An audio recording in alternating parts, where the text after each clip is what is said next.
અમદાવાદમાં થયેલા ખ્યાતિ પ્રકરણમાં હોસ્પિટલના સીઈઓ રાહુલ જૈન દ્વારા જિલ્લા ગ્રામીણ કોર્ટમાં જામીન અરજી દાખલ કરવામાં આવી હતી, જે જામીન અરજી કોર્ટે ફગાવી દીધી હોવાનું સામે આવ્યું છે।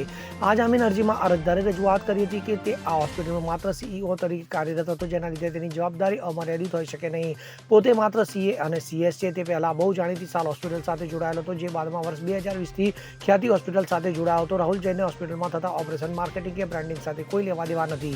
હોસ્પિટલના ડિરેક્ટરે લીધેલા નિર્ણયના પેપર ઉપર ક્યાંક તેની સહી નથી।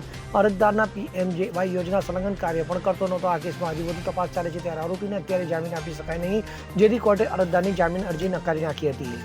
Bureau report, CN24 news.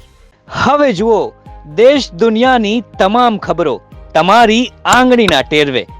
ઉઠાવો મોબાઈલ અને Google Play Store પરથી ડાઉનલોડ કરો અમારી CN24 ન્યૂઝ મોબાઈલ એપ।